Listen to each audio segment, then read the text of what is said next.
ચા પીધી? નહીં બેટા.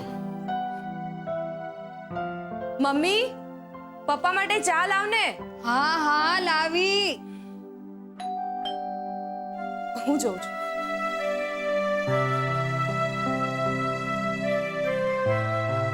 લો. કાકી તમે જય શ્રી કૃષ્ણ બેટા. જય શ્રી કૃષ્ણ. ભાભી ક્યાં છે? અરે સરોજ, આવ ને. આવ આવ. આવ બેસ. આવ ચા પીશ? ના ના ભાભી, બેસવું નથી. આ તો દુકાનની નોટિસવાળી વાત સાંભળીને એટલે ઊંઘ જ નથી આવી. એટલે કહેવા આવી છું કે મારા લાયક કોઈ પણ કામ હોય તો મને જણાવજો. પછી ભલે ને એ બાને કે એમને ગમે ના ગમે, પણ હું મારાથી બનતો પ્રયત્ન કરીશ. હું મદદ ચોક્કસ કરીશ. જોયું કિંજલના પપ્પા, તમે કમાણીની ચિંતા કરતા હતા ને, અને મેં શું કહેલું? આ છે આપણા સાચા કમાયેલા સંબંધોની જણસ. હવે ચિંતા શું કરવાની?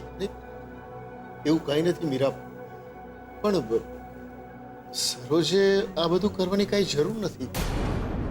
રાઘવ અને બા એને ખીજાય આપણા માટે, એવું શા માટે કરવું જોઈએ? અને એ લોકોએ આજ સુધી જે પણ કંઈ કર્યું એનું શું? આવું ના બોલ સરોજ. એ લોકો ગમે તેવા છે, પણ છે તો આપણા જ ને. હા, પણ નાતબાર.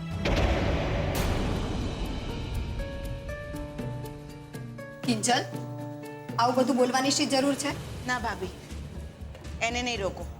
બોલવા દો એને. એ સાચું જ કહી રહી છે, અને એને બોલવાનો સંપૂર્ણ અધિકાર પણ છે. આજે બાએ જે પણ કાંઈ કર્યું છે ને એનું જે ભોગવી રહ્યા છે. હા, પણ સારી વાત એ છે આ બધામાં બા ક્યાંય નથી. તો પછી રાહુલ? રાહુલ ખબર નહીં ક્યાં ક્યાં છુપાતો ભાગતો ફરી રહ્યો છે. હા, પણ મને એક વાતની ખાતરી છે, રાહુલ કે રાહુલના પપ્પા આવું ક્યારેય નહીં કરે. કારણ કે એ લોકોને તો ચાલતી દુકાનના ગલ્લામાં રસ છે, તૂટેલી દુકાનમાં નહીં.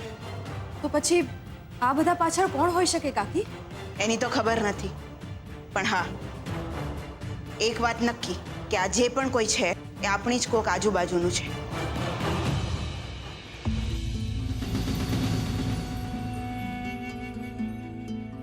તો કાકી, જ્યારે તમને ખબર પડે ત્યારે તમે અમને કહેશો, જો તમને વાંધો ના હોય તો. એમાં વાંધો શું કામ હોય કિંજલ? અને જો બીજા કોઈને વાંધો હોય ને તો એક વાત સમજી લેજે કિંજલ, તારી આ કાકી હવે કોઈનાથી ડરતી નથી.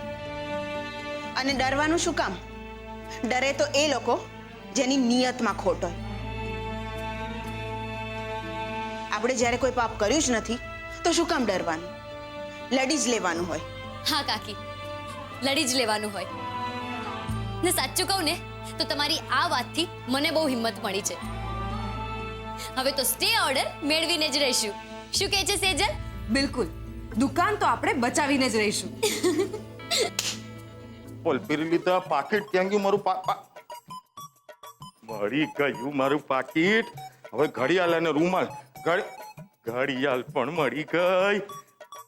રૂમાલ, આહા સરોજ બધું આમ મને આમ ખોખો રમાડે તો સવારથી. અહીંયા રાખે ને ત્યાં રાખે. હા, ચાલો બધું મળી ગયું. હવે મોબાઈલ. અલા મોબાઈલ ક્યાં છુપાઈને બેઠો? બહાર નીકળ. એ મોબાઈલ મળે ને તો ગંગા નાવ.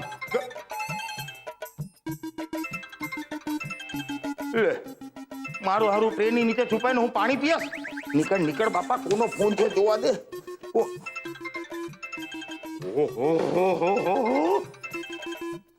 સવારમાં માસુભાઈનો ફોન. આહા રાઘવ, તારે તો ચાંદી છે. આહા ઉપાડવા દે. પ્રભુ, અરે મારા પ્રભુ, ઘણી ખમ્મા મારા પ્રભુને. આહા આજે તો દી કઈ ઉઈગો છે ને. હે, આ સુદામાની ઝોપડીએ આમ સરસ સ્વયં ભગવાન કૃષ્ણનો ફોન આવ્યો. વાહ ભાઈ વાહ. રાઘવદાસ, પત્યું તમારું તો હવે હું કઈ બોલું? બોલો પ્રભુ, શું હુકમ છે?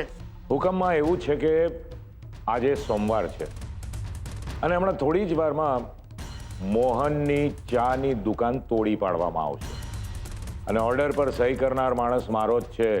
સમજી ગયા ને? હા હા હા હા હા. એટલે તમારે હવે મારું એક કામ કરવાનું છે. અરે બોલે ને પ્રભુ, હુકમ કરો. કામ શું કરવાનું છે? મારે દુકાન તોડવામાં મદદ કરવાની છે. અરે બાપુ, આપણી પાસે છે ને અંદર હથોડો તૈયાર જ પડ્યો તો તોડવા માંડીશું. હથોડો મારવા કરતા પણ એક મોટું કામ કરવાનું છે. આ દુકાન પર જે પણ કંઈ ચાલી રહ્યું હોય ને એ વિડીયો કોલ કરીને મને બતાવવાનું. હા, શાબાશ, મારા પ્રભુનું મગજ એટલે કેવું પડે હો. થઈ જશે પ્રભુ, થઈ જશે. અહીંયા દુકાન તોડાવવાની શરૂ થશે કે હું સીધો મારા મોબાઈલથી તમને વિડીયો કોલિંગ કરીશ. હે, પછી તમે તમારે ત્યાં હો ત્યાં બેઠા બેઠા જોતા રહેજો. મોહનભાઈની દુકાન તૂટતા, ઓલી કિંજલડીનું લગ્નનું સપનું તૂટતા, અને આપણા રૂપેશ કુમારની તૂટેલી સગાઈ જોતા. હે, ચાલો પ્રભુ, મૂકું ત્યારે. Thank you Das, thank you. વાહ.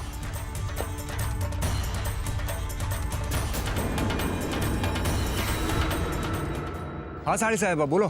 હા જીજુ, હું ને બીજલ બસ નીકળી જ રહ્યા છીએ. ને જીજુ, આપણે એક કામ કરીએ છીએ, તમારા ઘરની બહાર મળીએ છીએ. આપણે લોકોએ કચેરીએ 10:30 વાગ્યા પહેલા પહોંચી જવાનું છે, એટલે આપણે લોકોએ લાઈનમાં ના ઉભું રહેવું પડે. સારું. સેજલ નથી? ના, સેજલ વકીલ પાસે ગઈ છે, અને આપણે આ કાગળ વેરીફાઈ કરાવવા પહેલા નગરપાલિકા જવાનું છે. ત્યાં સુધીમાં સેજલ વકીલ સાથે કોર્ટ પહોંચી જશે, ને પછી આપણે આ દુકાનના કાગળિયા અને નોટિસ લઈને કોર્ટ પહોંચવાનું છે. વકીલ સાહેબ કોર્ટમાં જઈને સ્ટે ઓર્ડર માટે અરજી કરશે. સારું. બીજલ, કેટલી વાર? જલ્દી કર ને.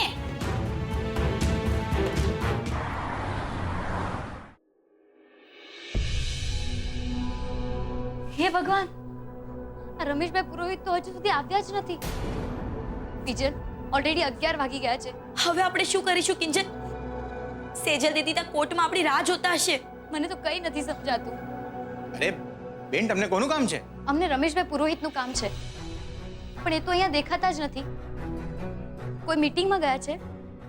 જો રમેશભાઈ તો આજે આવ્યા જ નથી. શું?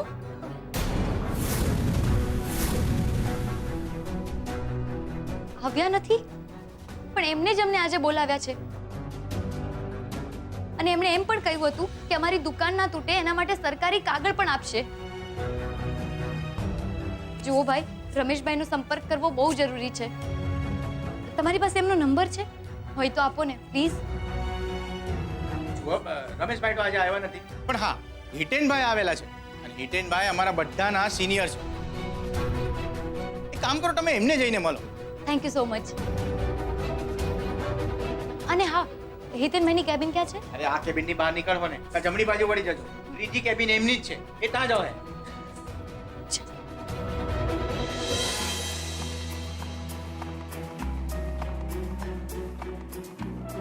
બહુ મોડું થઈ ગયું ને અંતાણી સાહેબ? 11:30 થવા આવ્યા. હા, મને પણ એમ લાગે છે કે આપણે એમને એકવાર ફોન કરી લેવો જોઈએ, અને ક્યાંક એવું ન થાય કે એ લોકો અહીંયા પહોંચે અને અહીંયા લંચ બ્રેક પડી જાય, અને ત્યાં સુધીમાં ઓલું બુલડોઝર દુકાન લગી પહોંચી જાય. એવું ના બોલો તમે પ્લીઝ, હું ફોન કરું છું. હા રૂપેશ, ક્યાં પહોંચ્યા તમે લોકો? જલ્દી પહોંચો, નહીતર બહુ મોટી ગડબડ થઈ જશે. શું? હવે કોને મળવા માટે જાઓ છો તમે? હિતેનલાલને?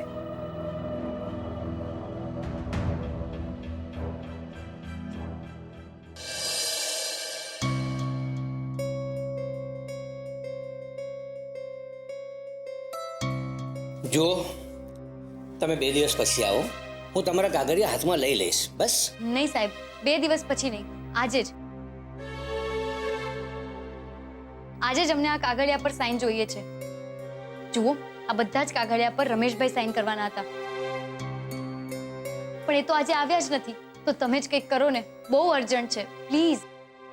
જુઓ બેન, તમારી પ્રોબ્લેમ હું સમજુ છું, પણ તમે જુઓ છો ને ફાઇલોના ઢગલાઓ મારા ટેબલ પર. આ બધી ફાઇલોની મારે વહેલામાં વહેલી તકે છે ને નિકાલ કરવાનો છે.